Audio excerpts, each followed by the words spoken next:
we don't have a lot of punching in Antrim Bata. So if you've ever looked at a 19th or even 18th century pugilism manual, it's quite different from boxing today.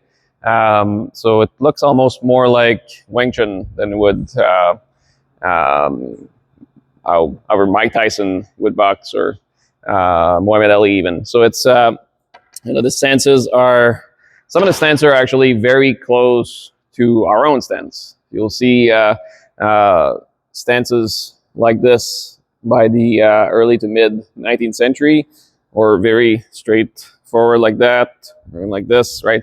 Or in the cartoonish here that we see all the time. And by the mid to late 19th century, you'll see more of the kind of the John L. Sullivan pause with arm extended, a bit lower, straighter body, that sort of thing.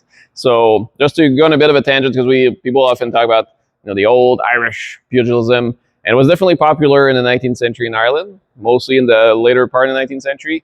It's hard to say if there was really an Irish boxing. It's mostly a sport that was important from England, but the Irish definitely left a mark on it. But so the punches you see in those styles of pugilism are a lot of vertical punches like these. You'll see as well backhands, right, hitting with the back of the hand, and even hammer fists. You're going to see a lot of those. And the reason why people gave these punches instead of the horizontal punches, or even the corkscrew-like punch we're seeing a lot today, was mostly due to safety. People were fighting bare knuckle, and so you don't have the protection of, first, the wrapping. There's no such thing, and no boxing gloves either. So there's always a very big risk that if you're hitting somebody, especially in the cranium, that you might break some of the metacarpals in your hand.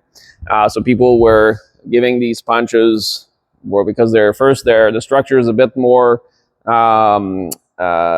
bit better on your wrist and your hand. There's less chances of a punch, like a wild hook connecting on the corner of a forehead with your little finger metacarpal, which is usually the boxer, where the boxer fractures happen. Instead, you're going to lead with those, with the whole fist, and hopefully land on the chin, the jaw, and very little hooks. Later coming, a lot more straight punches back then, and a lot of punches to what they call the marks, so the plexus as well. But there were also one of the big differences was that they allowed grappling. So you were allowed to grapple above the belt, at least in the Broughton era rules. You were allowed to get your opponent's head in a lock, punch them. If they had hair, which most pugilists didn't, you were allowed to grab the hair to form a lock, and you were allowed to trip an opponent. But if they ended up on the floor, the round was over.